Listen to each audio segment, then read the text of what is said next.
Don't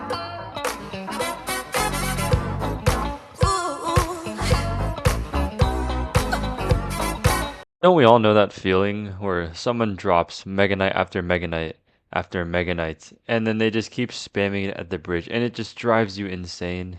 Yeah, we all know that feeling. But why do we feel that way? What is it with games like Clash Royale that make people feel so angry? Even people who otherwise don't get mad at games, like myself, get mad at Clash Royale. Or at least I used to, until I learned how to manage my frustration with this game. There are many reasons that Clash Royale is particularly frustrating among video games, and I think it's important to go through them, so I'm going to categorize them into four major reasons. Number one, the games are super short and intense with little room for error. Two, the game is pay to win. Three, tilting. And four, the game might actually be rigged, but a little more on that later. The first reason is that they have super short, intense competitive games with little room for error. So if you didn't know, Clash Royale games are usually 3 minutes long. If it goes into overtime, it can be up to 6 minutes. But what that means is that mistakes matter. Think about other games like League of Legends where the games drag on for almost an hour. It takes a good 10 to 15 minutes of consistently poor gameplay to actually lose yourself the whole game. But what happens if you shrink that time frame into about 4 minutes of total gameplay? There's not much time to make up for your mistakes. You may not notice it, but as you hit higher trophies in higher leagues, there's less and less room for error. And so one mistake will actually cost you the whole game, and that's super irritating. And it doesn't help that these are hyper competitive 1v1 matches.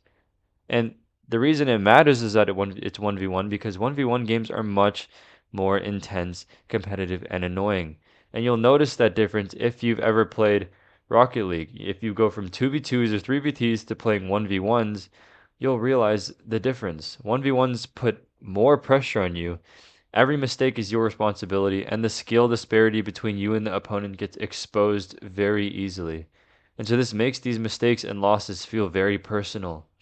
And it certainly doesn't help where in Clash Royale the opponent can spam emotes at you after your unfortunate loss. Hence why I mute emotes in the game. Also, you don't have teammates to buffer. When you make a mistake, your teammates can be there to help you. In 1v1 games, no one is there to help you. Every mistake, every loss, you're on your own. Everything falls on you, you're the only one to blame, and it sucks. Combine this with short, intense games like I explained earlier, and you have a recipe for disaster. The second reason is the game is pay to win, obviously.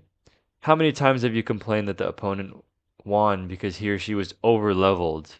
I know I have a lot of times. It's because Clash Royale makes it so incredibly obvious that it's a pay to win game. Every new evolution is hidden behind a paywall. Every month there's a new battle pass with way better rewards than the free pass.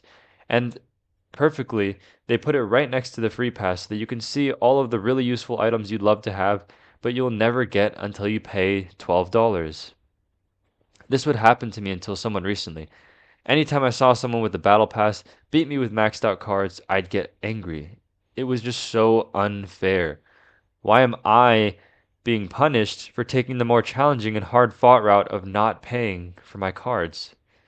Obviously, it's because Supercell wants to make money off of their game, but pay to win games simply make those who don't pay resent those who win by paying.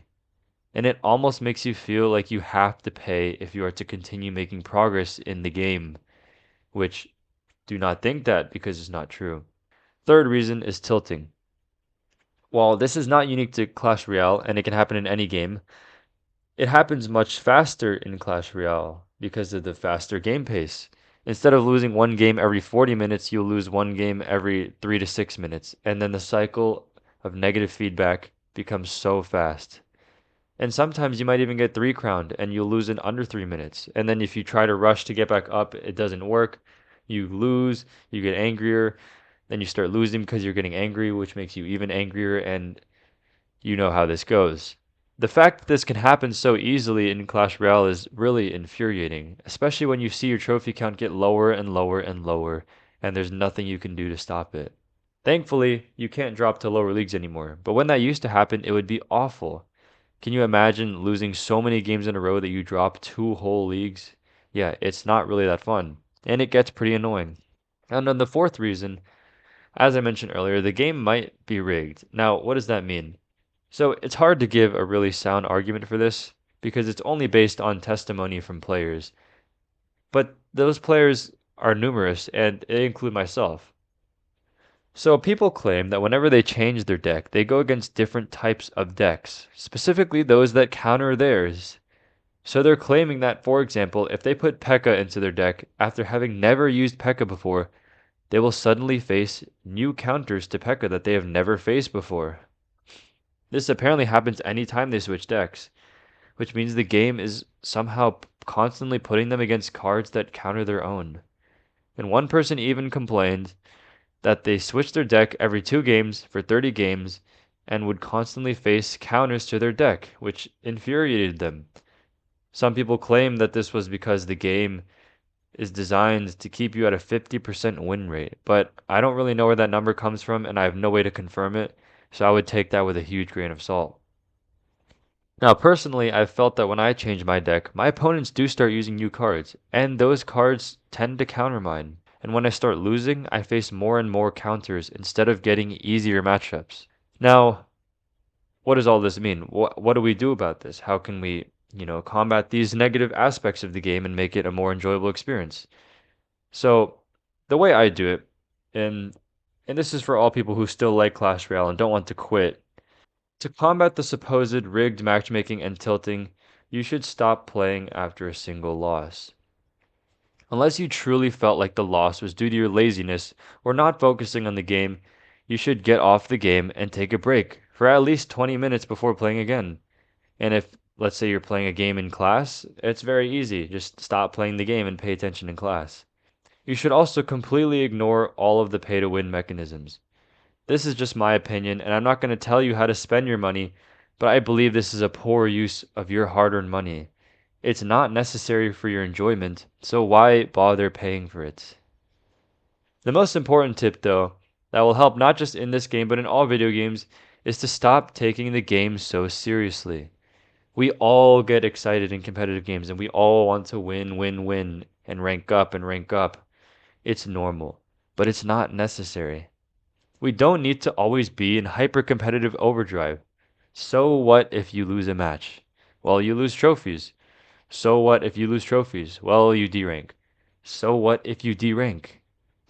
If you keep pursuing this line of questioning, you'll see it just leads to nowhere. In the end, it doesn't really matter if you drop to the bottom, which, by the way, cannot even happen anymore. It doesn't matter if you don't hit the rank you want by the end of the season. The game's not going anywhere. Who cares? It takes a certain level of mental strength to suppress your inner desire to rank up all the time. But the game actually becomes fun and way less annoying once you stop caring if you lose. Just brush off the loss, go do something else, and come back later once you're feeling better. Don't bother falling into the trap of tilting. Now, follow these helpful tips not just in Clash Royale, but in all games, and I'd say there's a good chance your gaming experience will be a whole lot better. It'll be more fun, less stressful, less irritating, and more enjoyable, which is the whole point of video games in the first place. And as always, stay mindful about your gaming habits, and I'll see you all in the next episode.